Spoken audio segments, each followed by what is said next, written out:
안녕하세요. 사실과 자유 이승만TV의 주익종입니다. 오늘 경제개발 60년 16번째 시간입니다. 네, 오늘은 한국 고도성장은 동반성장이라는 제목으로 말씀을 드리겠습니다.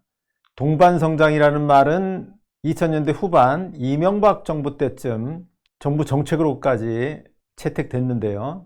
그 전까지 한국 경제의 성장 혹은 그 당시의 한국 경제의 성장은 온 국민에게 그 혜택을 주지 못하는 흔히 말하는 재벌 대기업만이 혜택을 누리는 성장이었다 하는 그런 인식이 있었습니다. 그리고 이런 인식은 1990년대까지의 한국의 고도 경제 성장이 동반 성장이 아니었다는 인식을 그 기저에 깔고 있습니다. 바로 고등학교 한국사 교과서에도 이런 인식이 아주 적나라하게 나타나 있는데요. 지금 보시는 이 교과서는 동아출판사에서 나온 고등학교 한국사 교과서입니다. 경제성장과 사회변화라고 해서 우리나라 고도성장 시기를 다루는 서술이 있습니다. 그 중에 한 페이지에는 노동자의 삶이 나아지지 않다라는 항제목으로 서술이 되어 있는데요. 자, 무슨 내용이냐? 노동자의 삶이 나아지지 않다. 노동자는 1960년, 70년대 경제성장의 한 축이었다. 그러나 정부는 경제성장에 치중하여 노동자의 권익과 노동환경 개선에는 소홀하였다. 수출품 가격 경쟁력 유지를 위해 저임금 정책을 지속하였으며 단체 교섭권과 단체 행동권을 제한하는 등 노동운동을 억압하였다. 이러한 상황에서 1970년 11월에 일어난 전태일 분신 사건은 노동운동 확산에 선구적인 역할을 하였다. 이 사건 이후 섬유산업에 종사하는 여성 노동자를 중심으로 임금 인상, 노동조건 개선, 어용 노동조합 민주화 등 노동운동이 활발히 일어났다. 또한 이 사건은 학생, 지식인 등이 노동운동을 지원하는 계기가 되었다. 자, 전체 단락의 내용은 이렇습니다. 정부가 노동자의 권익과 노동환경 개선에 신경을 쓰지 않았고 오히려 저임금 정책을 쓰고 또 노동운동을 억압했다. 그에 대한 저항으로 전태일 분신 사건이 일어났고 그 이후에 각종 노동운동 또 그에 동조하는 학생 지식인의 활동이 펼쳐졌다. 뭐 이런 얘기입니다.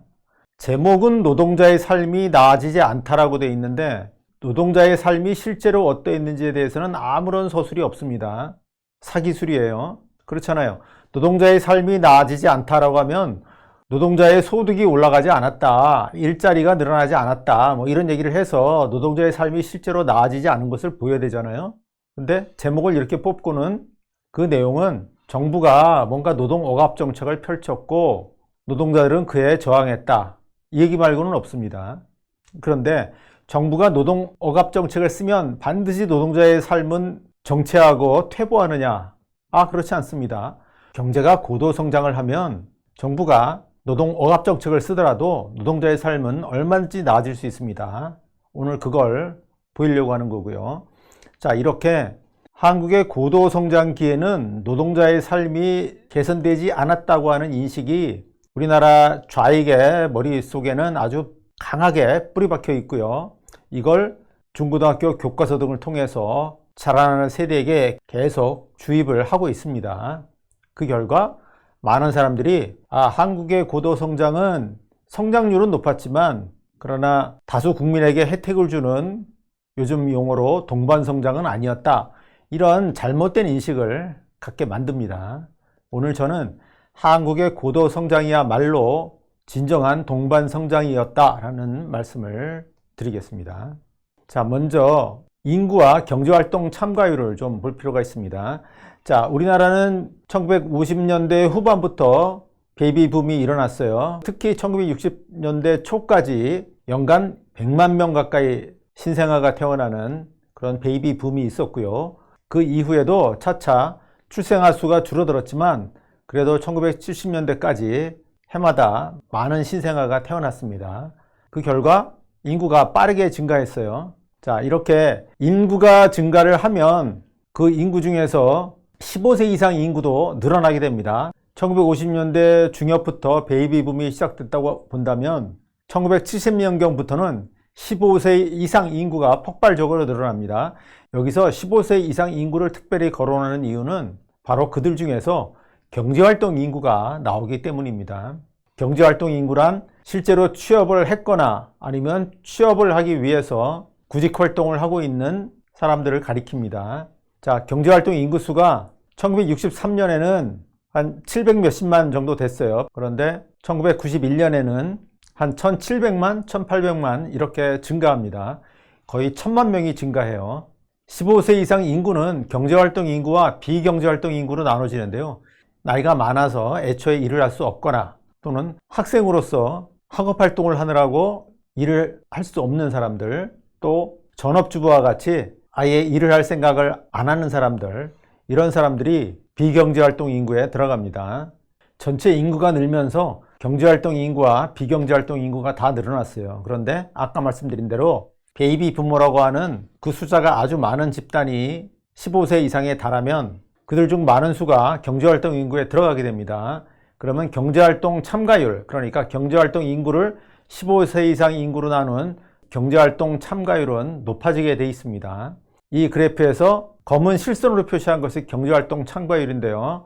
해마다 변동을 보입니다. 상향 추세에 있습니다. 결국 경제활동 참가율은 1960년대 초에 한 57% 수준에서 1990년대 초에 61% 정도로 높아졌습니다. 이 경제활동 인구의 대부분은 취업자고요. 따라서 우리나라에서 취업자가 크게 증가했으리라 하는 것을 일단 짐작할 수 있습니다. 자, 다시 이 파란색으로 표시한 것이 경제활동 인구고요. 그 중에서 지금 이 노란 선으로 표시한 부분이 취업자입니다. 그러니까 이 횡축으로부터의 높이가 취업자 수예요. 취업자 수가 1963년에 756만 명이었어요. 그랬다가 1990년대 초에는 1900만 명으로까지 급증했다 하는 겁니다. 그러면 이 약 30년간의 기간 동안에 1200만 개 가까운 일자리가 새로 생겼다 하는 것을 알 수가 있습니다. 그렇다면 뭔가 한국의 고도 성장은 우선 수많은 일자리를 제공했구나 하는 것을 알 수가 있습니다. 실제로 실업률 추이가 이렇습니다. 1963년경에만 해도 8% 정도에 달했어요. 그랬는데 일시 1980년에 높아졌던 경우를 제외하고는 계속 내려가서 90년대 초에는 2%를 약간 넘는 수준이 됐습니다. 실업률이 이렇게 내려갔다는 것은 일하려고 하는 사람들은 대개 일자리를 얻었다, 뭐 이런 얘기가 되겠죠. 그렇다면 이 취업자들은 어떤 사람들인가, 이걸 여러 각도에서 좀 살펴보겠습니다. 먼저 성별 취업자예요. 남성과 여성인데 남성 취업자도 증가하고 여성 취업자도 증가해요. 그런데 직관적으로도 보시면 아시겠지만 뭔가 여성 비율이 늘어난 것 같습니다. 실제로 그렇습니다. 전체 취업자 중에 여성의 비율이 60년대 초에 한 34%, 35% 이 정도였는데 1990년대 초에는 40%를 넘습니다. 1990년대 초에는 전체 취업자가 10명이라면 그 중에 4명은 여성이다. 고도성장기에는 많은 여성이 취업 현장에 나왔다 하는 것을 우선 알 수가 있습니다. 자, 산업별로는 어떨까요? 역시 이 그래프의 높이는 전체 취업자 수인데요. 그 안에 농림업과 제조업, 그리고 사회간접자본 및 기타 서비스업, 이렇게 셋으로 나눠서 이 취업자 수를 살펴본 겁니다. 1960년대 초에는 취업자 3명 중 거의 2명은 농림업 종사자예요. 제조업 취업자는 8% 밖에 안 됩니다. 그리고 30%가 좀 안 되게 사회간접자본 및 기타 서비스업에 취업자가 있었어요. 그런데 우리가 알다시피 한국의 고도 성장에서는 제조업이 빠르게 성장했죠. 그리고 서비스업도 또 성장했습니다. 농림업은 상대적으로 쇠퇴했어요. 그래서 그 결과 90년대 초가 되면 농림업 부문의 취업자 비중은 15%로 떨어지고 제조업의 취업자 비중이 25%가 됩니다. 그리고 사회간접자본 및 기타 서비스업 취업자가 63%를 차지하게 됩니다. 제조업을 보면은 8%였던 비중이 25%로 3배 이상 커졌어요. 한국의 고도 성장에서는 제조업이 가장 빠르게 성장했다 하는 사실을 제조업 취업자 수의 증가에서도 짐작할 수 있는 것입니다. 이 한국의 제조업 취업자 비중은 국제적으로는 어떨까? 다른 나라와 비교해 본다면 높은 것인가 낮은 것인가 하는 것을 살펴보겠습니다. 제조업 취업자 비중을 다른 나라들과 비교해 보겠습니다.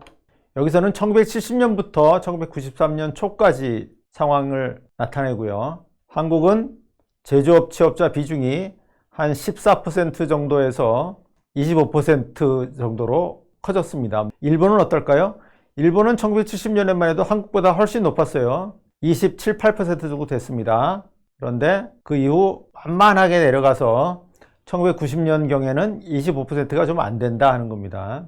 미국은 어떤가요? 미국은 1970년에 일본하고 거의 마찬가지였어요. 제조업 취업자 비중이 26, 7% 정도 됐어요. 그랬는데 일본보다 훨씬 빠르게 제조업 취업자 비중이 줄어들어서 20% 이하가 됐습니다. 제조업 취업자 비중이 더 크게 떨어진 나라가 있어요. 영국입니다. 이 주황색으로 표시를 했는데요. 1970년만 해도 35% 정도였습니다. 그런데 그 비중이 1990년에는 20% 정도까지로 떨어졌어요. 1970년부터 1990년까지의 20년 동안에 영국의 제조업은 거의 망했다. 이렇게까지 얘기할 수 있습니다. 제조업이 건재한 나라들이 있어요. 또는 제조업이 급속히 발전한 나라가 있습니다. 독일은 이미 1970년에도 세계 최고 수준의 제조업 취업자 비중을 가진 나라였습니다. 독일의 제조업 취업자 비중도 내려가긴 내려가는데 그러나 1990년에도 30%를 넘었습니다. 한국보다 높았어요.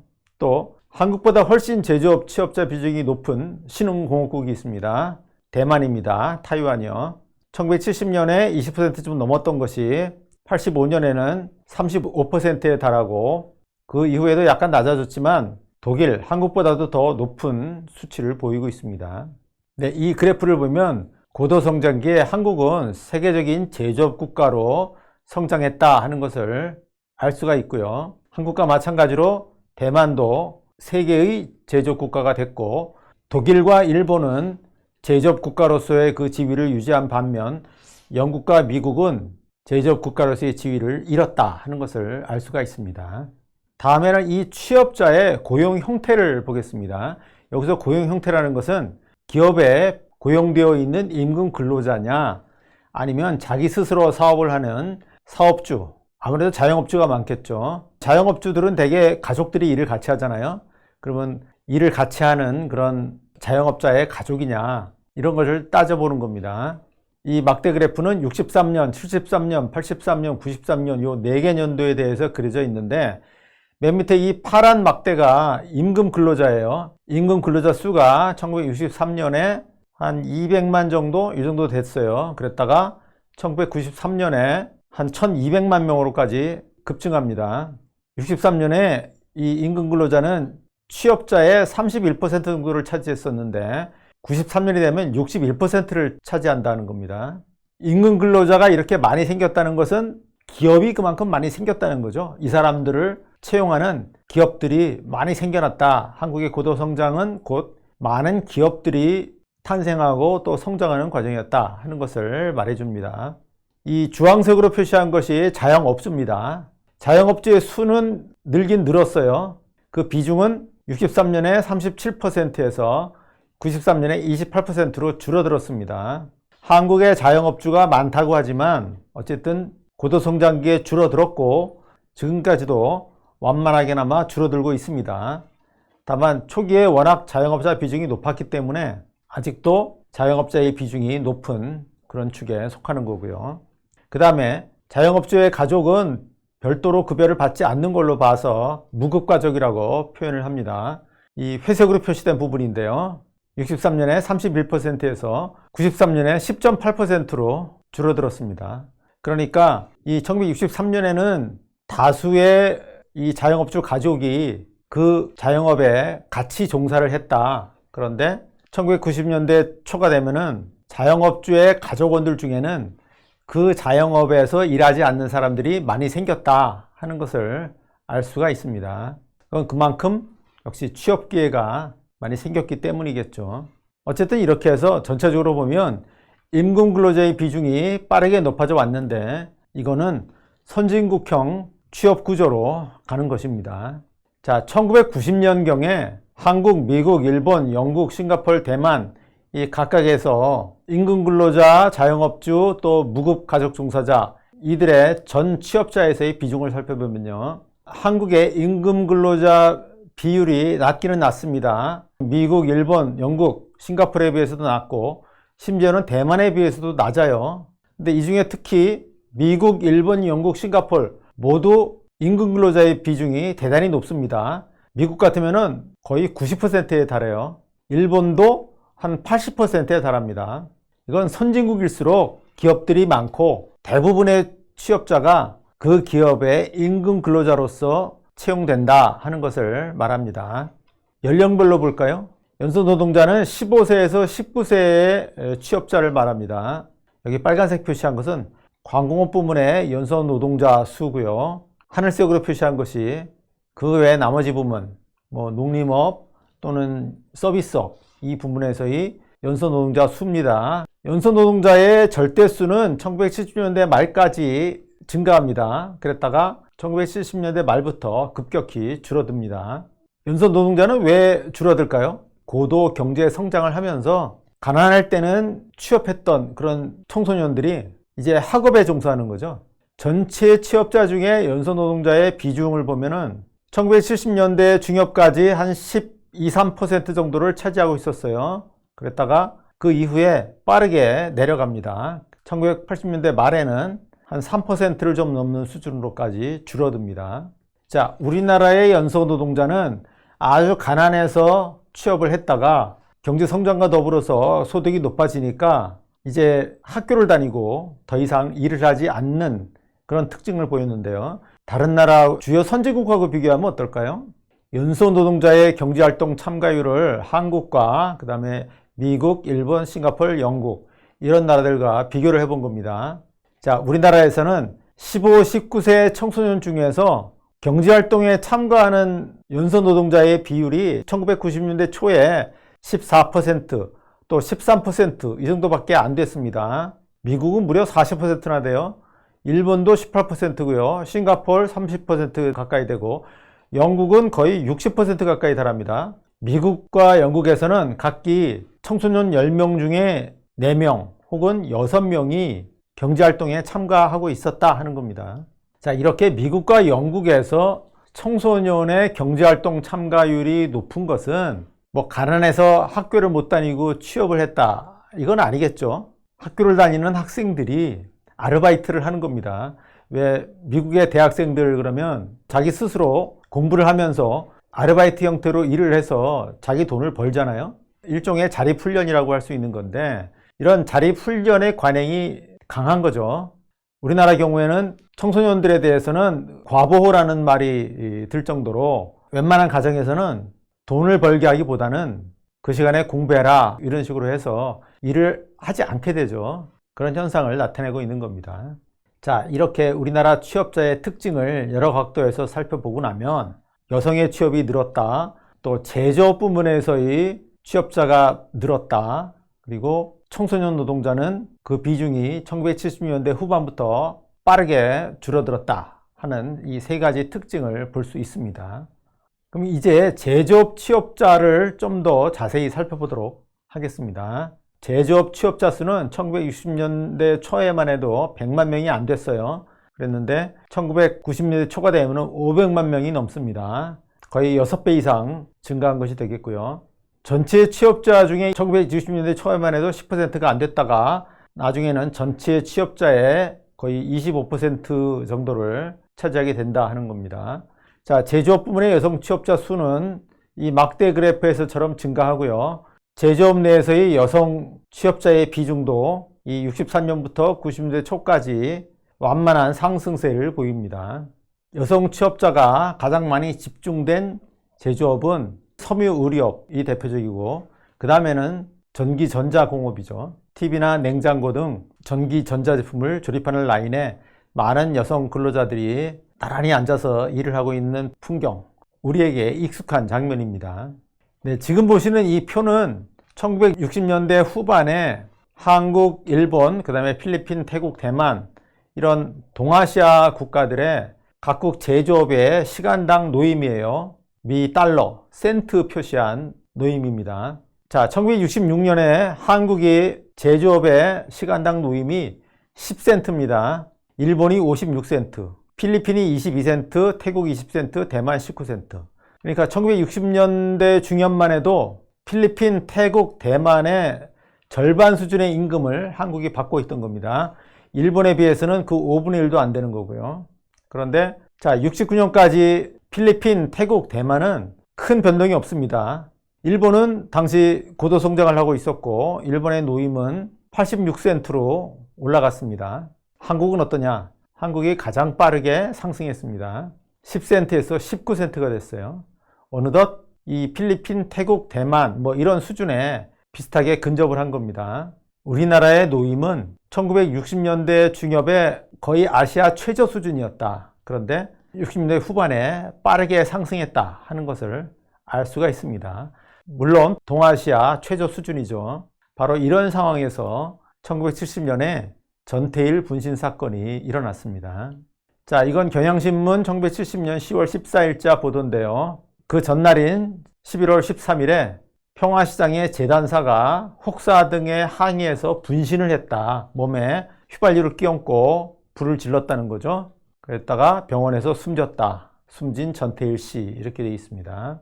평화시장이라고 하면 시장 자체는 옷을 판매하는 곳이지만 그 시장 건물에 점포 바로 위 또는 더 그 위층에 옷을 만드는 봉제 공장이 있어요.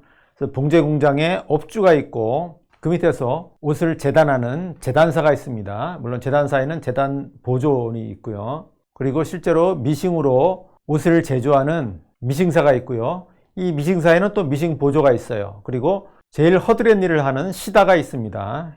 이런 6부류의 사람들이 하나의 봉제 공장을 구성을 하고 있고요. 전태일은 이 봉제 공장 내에서 재단사였다고 하는 거고요. 업주는 무슨 이 근로자들과 구별되는 어마어마한 부를 가진 악덕 업주냐? 그건 아닙니다. 되게 재단사를 하던 사람들이 약간의 돈을 모아서 또 돈을 빌려서 작은 봉제 공장을 차리는 겁니다. 그러면 업주도 사실은 사정이 어렵고 그 이하의 재단사, 미싱사 모두 어려운 사정에 있었다고 할 것입니다. 자, 전태일 씨는 처음부터 재단사였던 건 아니고 역시 시다로 들어왔어요. 시다로 들어와서 미싱 보조원을 하다가 미싱사가 됐어요. 그랬다가 재단사가 돼야 되겠다 해서 이 미싱사를 그만두고 재단 보조가 됐습니다. 그리고 재단 일을 배워서 재단사가 됐는데요. 자, 1964년 봄에 처음으로 이 시다로 들어왔습니다. 한 달 봉급이 1,500원이에요. 당시에 다방 커피가 30원이었습니다. 그러면 커피 50잔에 해당되는 금액이에요. 자, 지금 유명 프랜차이즈 커피 전문점에 커피 한 잔이 한 5,000원 된다고 치면 50잔이면 얼마인가요? 25만 원이죠. 지금 급여가 25만 원인 그런 셈이다 이런 얘기입니다. 지금 급여가 25만 원이어서는 우리나라에서는 살 수 없겠죠. 그런데 당시에는 워낙 가난하게 살던 시절이고 또 시다가 생계를 꾸려가거나 하는 건 아니고 처음 공장에 들어와서 일을 배우는 입장이기 때문에 급여가 아주 낮았던 거죠. 이 시다를 보통 1년 반 내지 2년 정도 하면 미싱 보조가 됩니다. 전태일은 1년 만에 미싱 보조가 됐어요. 이거는 전태일 씨가 그만큼 머리가 좋았던 겁니다. 일을 빨리 배워서 거의 1년 뒤에 65년에 미싱 보조가 됐는데 이때 한 달 급여가 2배가 됩니다. 3,000원이 됐어요. 하지만 상당한 소득 상승이 있었다는 것을 알 수 있고요. 보통은 이 미싱 보조를 3, 4년 정도 해야 미싱사가 됩니다. 그런데 머리 자체도 워낙 좋았고 또 손재주도 좋았던 것 같습니다. 그래서 1년 만에 미싱사가 됐어요. 가게를 옮겼습니다. 통일사라고 하는 봉제 공장으로 옮겼고요. 급여가 2배 이상으로 오릅니다. 7,000원이 됐습니다. 커피값은 35원이에요. 시다 때는 자기 급여로 다방커피 50잔을 마실 수 있었는데 미싱사가 돼서는 다방커피 200잔에 해당이 되는 겁니다. 그러니까 지금으로 치면 100만 원 정도 되는 급여가 된 거예요. 어쨌든 전태일의 수입은 이 불과 2년 사이에 급상승했다는 것을 알 수가 있습니다. 그런데 전태일은 이 미싱사에 머물지 않고 재단 보조가 됐습니다. 왜냐? 재단사가 돼서 이 미싱사 또 미싱보조원들 이 사람들을 좀 돌봐줘야 되겠다, 이 사람들을 이끌어야 되겠다 하는 생각을 했기 때문이에요. 그래서 급여가 거의 절반 이하로 삭감되는 것을 감수하고 재단 보조가 됐습니다. 66년 가을에 재단 보조가 됐고 6개월 사이에 재단 사이를 배워서 재단사가 됐어요. 처음에 재단사가 됐을 때는 수입이 15,000원이었다가 한 3년 정도 지난 다음에는 23,000원에 봉급을 받기에 이르렀습니다. 이 1970년에 1인당 GDP가 우리나라 돈으로 87,000원이었어요. 그럼 4인 가족으로 치면은 한 5만 원이 좀 넘겠죠. 그러니까 이 전태일이 22살 때 받았던 이 급여는 당시 우리나라의 4인 가족 평균 GDP를 능가하는 금액이었습니다. 지금 우리나라의 감각으로는 억대 연봉을 받는 셈이 되겠습니다. 지금 우리나라에서 억대 연봉을 받으면은 사는데 크게 어려움이 없지 않습니까? 전태일 씨 개인은 이 분신 당시 사실 생활에 어려움이 있었던 것은 아니다 하는 겁니다. 자, 이 전태일의 사례는 뭘 보여주느냐? 전태일의 뛰어난 점이 물론 있습니다. 짧은 기간 동안에 이 시다에서 인류 재단사로까지 급성장을 했어요. 그러면서 수입이 급증했습니다. 바로 여기에는 한국 경제의 고도 성장의 효과가 반영이 된 겁니다. 1960년대 중엽에 우리나라의 임금이 동아시아 나라들 중에서 제일 낮았어요. 1960년대 말에도 제일 낮은 축이었습니다. 하지만 빠르게 성장을 했고요. 그것이 이 전태일의 월소득 급상승에 반영됐던 겁니다. 그러니까 전태일은 사실 소득이 빠르게 성장하는 그 초입에 분신 항의를 한 것이다 라고 하겠습니다. 이제 한 가지를 더 살펴보겠습니다. 1970년대에 의류봉제업의 여공의 사례를 좀 보겠습니다. 이 관련된 연구가 있는데요. 김기옥이라고 하는 사회학자의 연구 논문이에요. 이 사람이 반도상사, 지금의 LG 패션입니다. 1970년대 반도상사의 여공들에 대한 사례 연구를 했는데요. 이 근로자들은 1950년대 태생이에요. 그리고 대부분이 빈곤가정 출신이고, 그리고 학력도 초등학교 졸업 정도 또는 중학교를 다 마치지 못한 그런 사람들이었습니다. 그리고 이 소녀들은 꼭 집안을 부양한다라고 하는 동기보다는 가난한 집에서 더 이상 살기 싫다, 특히 농촌에 머물고 싶지 않다라고 해서 이 서울로 와서 취업을 하게 된 거고요. 한 봉제공장의 일과표인데요. 8시 이전에 일어납니다. 기상해서 세수하고 식사하고 출근을 완료하고 8시부터 작업을 시작해요. 그래서 12시 반까지 4시간 반가량 계속 일을 한다 하는 겁니다. 그리고 12시 반부터 1시 반까지 점심 식사를 하게 되고 1시 반부터 오후 5시 반까지 역시 4시간 동안 오후 근무를 합니다. 5시 반부터 오후 7시까지 휴식을 취하고 저녁 식사도 합니다. 그리고 오후 7시부터 10시까지 잔업을 하고요. 야간 특근을 할 때도 있는데 10시부터 다음날 오전 4, 5시까지 근무하는 겁니다. 그런데 이 반도상사 근로자의 1960년대 말부터 1970년대 말까지의 임금 추이를 좀 살펴보겠습니다. 자, 1969년 5월에는 하루 일당이 150원이었어요. 해마다 오릅니다. 자, 1974년이 되면 어떻게 되느냐?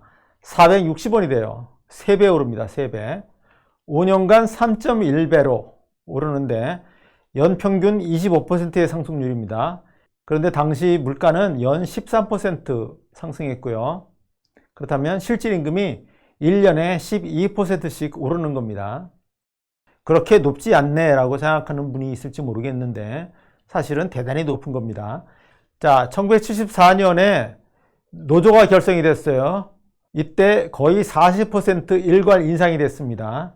자, 이때 양성공 초임, 그러니까 막 공장에 처음 들어온 이 양성공은 초임 일당이 340원이었어요. 1979년이 되면 얼마가 되느냐? 1200원이 됩니다. 74년에서 79년까지 5년간 양성공 초임이 3.5배로 연 29%씩 올랐어요. 이때 물가는 연 17%씩 올랐고요. 역시 1970년대 전반과 마찬가지로 연 12%의 실질임금 상승이 있었습니다. 자, 1970년대에 여공의 대표적인 근무지라고 할 봉제 공장의 여공 임금은 연평균 12%씩 올랐다 하는 것을 알 수가 있습니다. 그렇다면 이 1969년에 비해서 1979년 딱 10년이 지났잖아요. 이때는 소득이 4배 가까이로 커집니다. 자, 1970년대에 노동 억압이 있었습니다. 임금 인상을 억제하기 위해서 박정희 정부는 노동 3권을 제약했고요. 또 회사는 각종 부당노동 행위를 했습니다. 이 왼쪽에 푸른 작업복을 입은 여공 둘이 있는데 뭔가 여기 오물 같은 걸 뒤집어 썼죠. 동일방직 여공입니다. 1976년인가 77년에 동일방직 여공들이 소위 어영노조가 아닌 민주노조를 결성해서 활동을 하고 있었는데 회사에서 관리익사원 중심으로 구사대를 만들었어요. 회사를 구하는 부대다 이런 얘기죠. 이들이 이 여공들의 대의원대회를 뽑는 날에 나타나서 똥물을 뿌린 겁니다. 이 근로자들이 참담한 표정을 짓고 있습니다. 70년대의 노동 억압을 나타내는 대표적인 사진이에요. 그 오른편에 있는 사진에서는 배고파 못 살겠다, 먹을 것을 달라 이렇게 돼 있는데 가발 수출업체였던 YH 무역이죠. 이 회사가 폐업을 했어요. 그러니까 79년도 여름에 신민당사에 몰려와서 농성을 하고 있는 겁니다. 그리고 이 농성하는 여공 근로자들 앞에 김영삼 총재 등 당직자들이 나와서 이 여공들에 대해서 뭔가 이야기를 하고 있는 겁니다. 이 YH 여공의 농성 사태가 바로 유신 정권, 박정희 정권이 무너지는 단초가 됐습니다. 어쨌든 이 두 사진은 1970년대의 노동 억압을 나타내는 대표적인 사진이라고 하겠습니다. 박정희 경제개발기에 노동 억압이 가해졌다 그런 얘기가 있었습니다. 이때 임금은 어떠냐? 이 파란 선은 1975년을 기준으로 한 실질 임금입니다. 1960년대 초부터 1960년대 중요까지는 오히려 약간 내려가기도 했어요. 임금 상승이 없었습니다. 그랬다가 66년부터 오르기 시작해요. 66, 67, 68, 69, 70 계속 올라갑니다. 70년대 초에 또 주춤해요. 그랬다가 73, 74 다시 올라갑니다. 75년에 주춤했다가 76, 77, 78, 79 계속 올라갑니다. 몇 배가 되나요? 61년에 2만 원이 좀 안 됐는데 79년에는 7만 원 정도에 달합니다. 4배 정도가 되는 거죠. 물론 20년 걸리긴 했습니다만은 실질 소득이 4배가 됐습니다. 다른 나라는 소득이 제자리인 나라도 많이 있었습니다. 줄어든 나라도 있어요. 그런데 박정희 경제개발기에 실질 임금이 4배가 됐다 하는 것을 우선 알 수가 있습니다. 노동을 착취했느냐? 자, 노동 생산성과 실질 임금의 추이를 비교해서 보겠습니다. 노동 생산성은 노동자 1인당 생산한 부가가치 액수입니다. 실질 임금은 노동자가 실제로 받아가는 금액이고요. 1961년부터 1979년까지 비교해보면 노동자 1인이 생산하는 부가가치는 7배가 됐습니다. 실질 임금은 4배가 됐어요. 그러면 노동자는 7배를 생산했는데 노동자가 받아가는 거는 4배밖에 안 됐으니까 노동 착취다. 그건 아닙니다. 왜냐하면 이 60년대 초와 70년대 말에는 생산 방식이 다르잖아요. 업종도 다르고 중화공업이 대거 생겼고 이때는 단순 경공업 위주입니다. 기계를 훨씬 많이 쓰고 있는 거예요. 기계를 훨씬 많이 쓰면 당연히 생산하는 부가가치의 양이 커지겠죠. 노동 생산성의 그 상승 속도에 미달한다고 해서 이건 착취다 이렇게 얘기할 수가 없습니다. 그런데 이 시기를 어떻게 잡느냐에 따라서 노동 생산성과 실질임금이 같이 움직이는 시기도 있고 노동 생산성이 빠르게 움직이는 시기도 있습니다. 자, 이 왼쪽의 작은 그래프는 1960년대의 상황이에요. 이때는 노동 생산성의 상승률에 비해서 실질임금의 상승률이 낮았습니다. 노동 생산성의 상승 속도를 실질임금의 상승 속도가 따라가지 못한 것은 1960년대예요. 70년대는 어떠냐? 1970년과 1979년 노동 생산성과 실질임금 같은 정도로 상승했어요. 2배가 됐습니다. 그러니까 경제 성장에 비해서 근로자가 대가를 제대로 받지 못한 시기는 오히려 1960년대가 되겠고요. 1970년대는 경제 성장의 과실을 그대로 근로자들이 가져간 시기가 되겠습니다. 이제 마지막으로 소득 분배의 추이를 좀 보겠습니다. 자, 경제 성장을 하더라도 소득 분배가 악화돼서 승자가 독식하는 경우가 있겠죠. 소수의 기업가와 또 그 기업가를 보필하는 관리자 또는 핵심 기술자, 이들이 성장의 과실을 다 가져가고 일반 근로자들은 성장의 과실을 가져가지 못하는 경우가 있을 수 있습니다. 바로 승자 독식의 경우죠. 승자 독식이 되면 잘 나가는 사람은 잘 나가고 못 나가는 사람은 계속 못 나가고 해서 양극화가 되겠죠. 승자 독식은 곧 양극화입니다. 자, 여러 가지 지표가 있는데 그 중에서 이걸 보겠습니다. 소득 상위 10%의 몫이에요. 소득이 낮은 순서에서 높은 순으로 해서 쭉 줄을 세우면은 그 중에 상위 10%입니다. 상위 10%가 전체 소득에서 얼마를 차지하느냐. 상위 10%의 몫인데 1970년대 후반에서 85년까지의 이 상위 10%의 몫이 있어요. 어떤가요? 소득 상위 10%의 몫이 약간 커졌습니다. 한 27%였던 것이 한 30%로 커졌어요. 중간은 이 연구자들이 데이터를 작성하지 못했습니다. 그러다가 90년대 중엽에 이 데이터를 만들었는데 90년대 중엽에도 비슷해요. 소득 상위 10%의 몫이 전체 소득의 한 30% 정도 됩니다. 그러면 1990년대 중엽 외환위기 일어나기 전이죠. 이때까지가 우리나라의 고도성장기라고 하면 이 고도성장기에 소득 상위 10%의 몫은 그다지 증가하지 않았다 하는 것을 알 수가 있습니다. 그 이유는 어떠냐? 외환위기 이후에는 소득 상위 10%의 몫이 계속 올라갑니다. 그 전에 30%였던 것이 이제 45%로 커집니다. 그러니까 2010년대 전반 정도에는 상위 10%의 사람들이 전체 소득의 절반 가까이를 차지하게 됐다라고 하는 겁니다. 그러니까 승자 독식과 양극화가 일어난 것은 1990년대 말부터입니다. 그 전까지는 그렇지 않았다 하는 것을 알 수가 있어요. 뭐냐? 동반 성장이죠. 경제가 계속 고도 성장을 하고 있었어요. 그런데 이 시기에 소득 상위 10%의 몫은 그다지 커지지 않았습니다. 그 이하 사람들의 몫이 따라서 커졌기 때문인 거죠. 바로 고도 성장은 동반 성장이었다 하는 것을 알 수 있습니다. 네, 정리를 해보면요.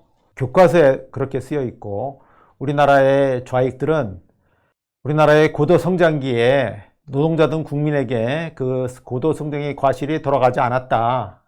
이렇게 보고 있습니다. 아주 그렇게 확고한 고정관념을 갖고 있습니다.